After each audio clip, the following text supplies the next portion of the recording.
Today I'm a little bit out of my element, just a tad bit, because we're going to be talking about makeup.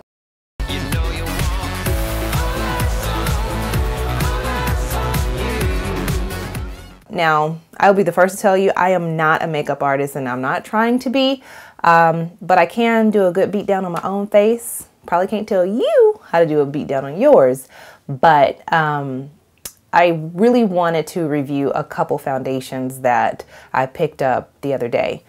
I have been struggling, and I mean it's been a struggle, to find a replacement foundation for the Chanel Perfection Lumiere. For whatever reason, they decided to discontinue making the brown girl shades of the Perfection Lumiere. The other shades that complement women of non-African American descent are still very much in production. So your guess is as good as mine as to why they stopped selling it, because every time I tried to buy it, I usually had to order it because they were sold out. But I'll let you guys debate on that.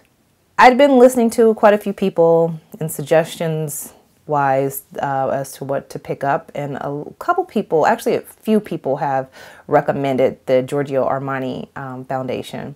I always buy two foundations, one in two different colors, just because I like to use that for highlighting purposes. It just makes it easier for contouring and highlighting. Now, the first two, or the two foundations that I got from Armani, were the Luminous Silk and then also the Maestro.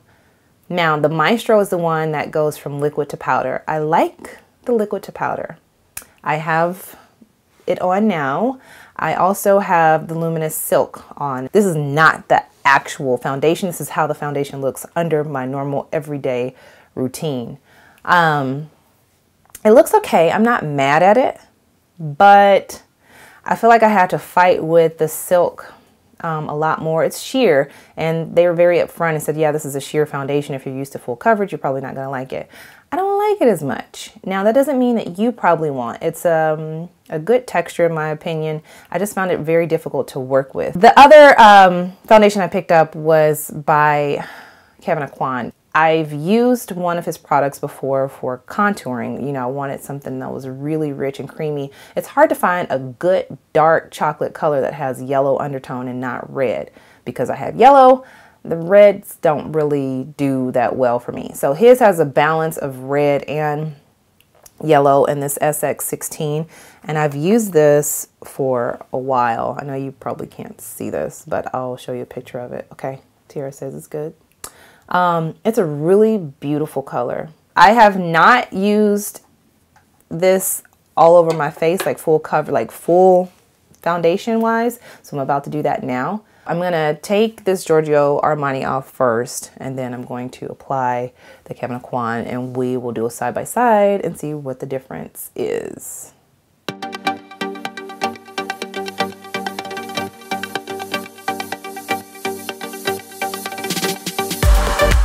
How this brush works with this.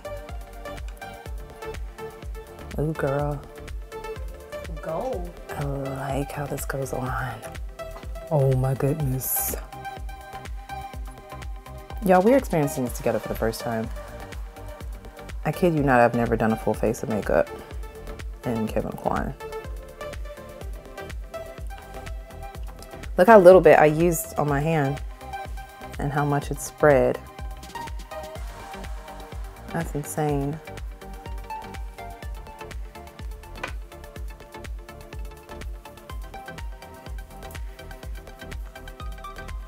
I might have a little bit of trial and error because I've never used this before.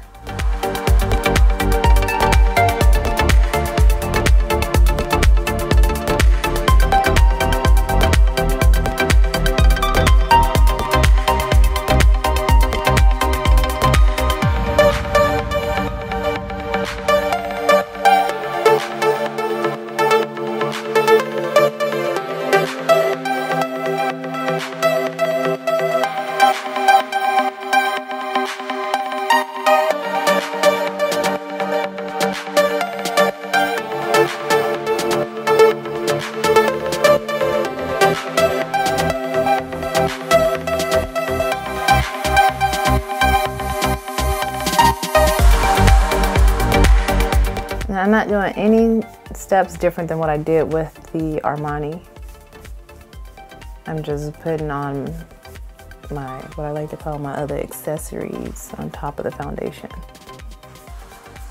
Seeing how they mesh up with what my normal routine is.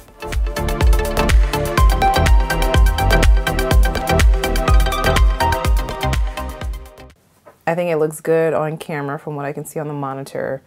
It looks okay. I mean, it looks great in the mirror, but I know it doesn't really look like this, what I'm seeing in the mirror, but Tira just turned the monitor around so that I could see it. And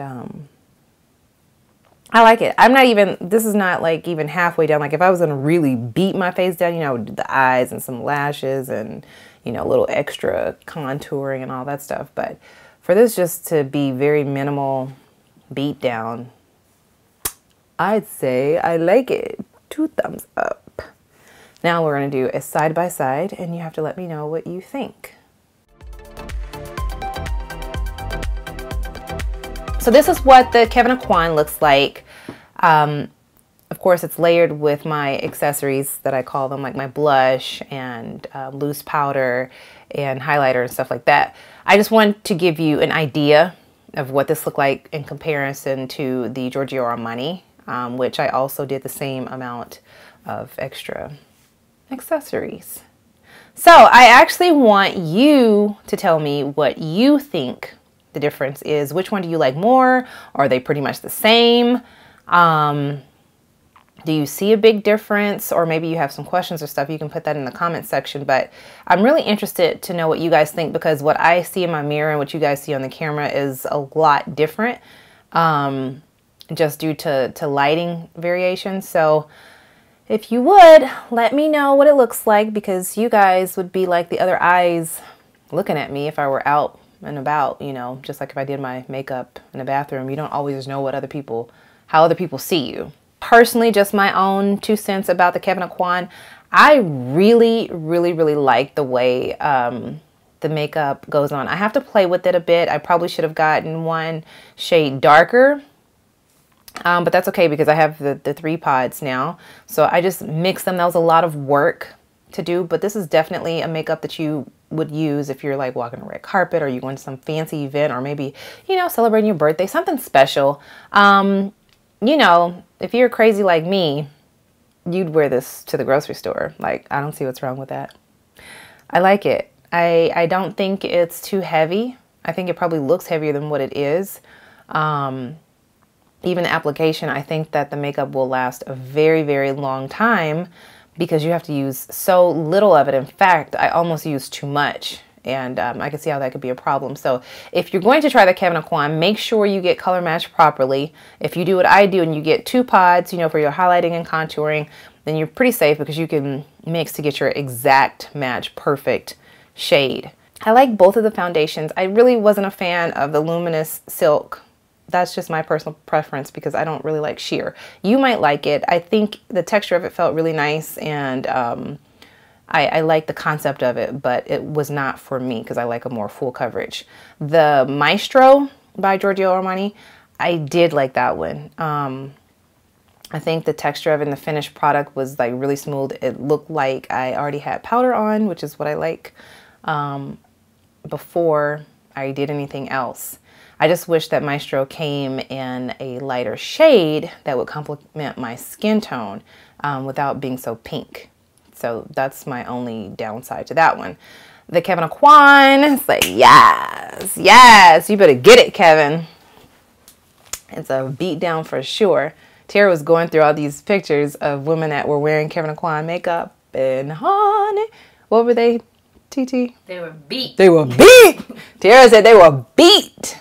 So I like both of them. But if you're looking for a good beat down, honey, try that Kevyn Aucoin. I don't think you can go wrong. Well, you have to figure out how to use it. But after that, I think it's all good.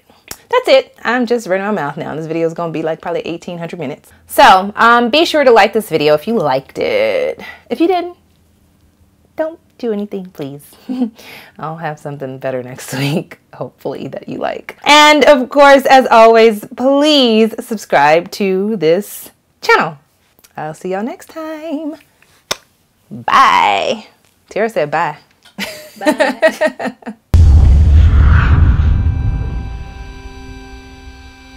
I'm a dork.